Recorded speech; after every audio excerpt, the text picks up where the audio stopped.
Members of the Tigray community in Atlanta asked Senator Kim Jackson and other members of the Georgia Senate to stand in solidarity with the people of Tigray who have been living under a total siege for over 9 months now. In the press conference she and her colleagues gave, Senator Jackson said that they have gathered to recognize the millions of Tigrayans who are suffering in silence and to call for unfettered humanitarian access.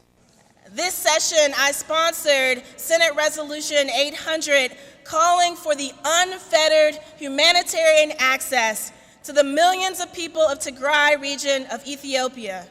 The people of Tigray have been denied food. They have been denied water. They suffer in darkness. They have been cut off from the world. Senator Alia Parent, on her part, said that, as leaders, including herself, must stand for the basic rights of all citizens, particularly for those who are facing injustice and oppression. In Tigray, an estimated 500,000 people have died due to a combination of starvation and killings over the last 16 months.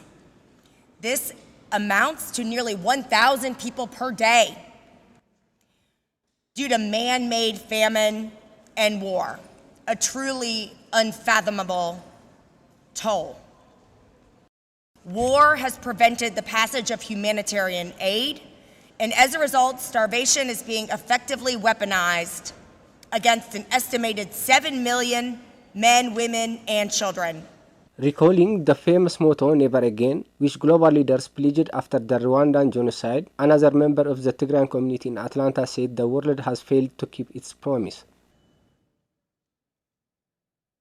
Women being assaulted in front of their children, in front of their parents, parents being threatened at gunpoint to sexually assault their children.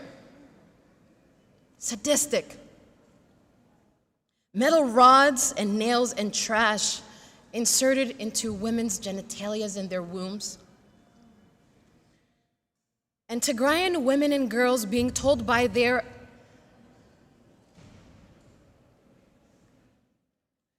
that a Tigrayan womb should never be able to give birth. Insult to injury. Dehumanization, humiliation. 120,000 reported cases of sexual and gender-based violence. And that is the women and girls who are strong enough, who are able to come out and speak their truths. Because an estimated 22,000+ women are thought to not be strong enough or willing to report it because of cultural norms, because of fear of assaulters, because of trauma of mental.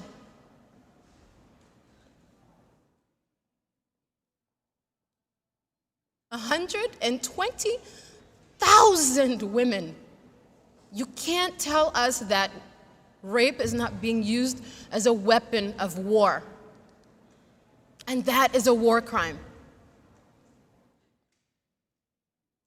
These, again, they're not just numbers. These are our mothers, our fathers, our sisters, my uncles in the concentration camps of the capital city. In 2022, concentration camps, imagine. In 2022, in a capital city, in a so-called civilized world. And where are we?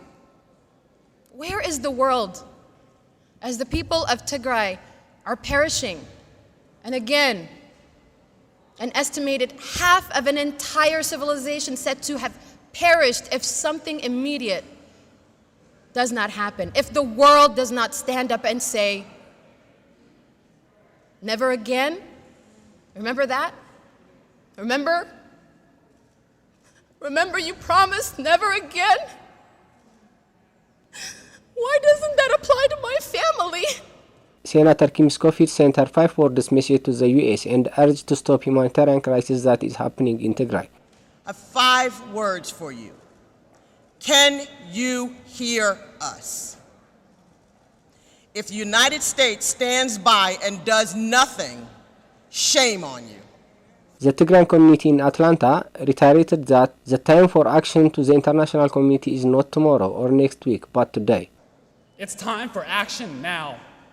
It is time for the international community to speak up today, not tomorrow, not next week, not next month, but today. We need action now.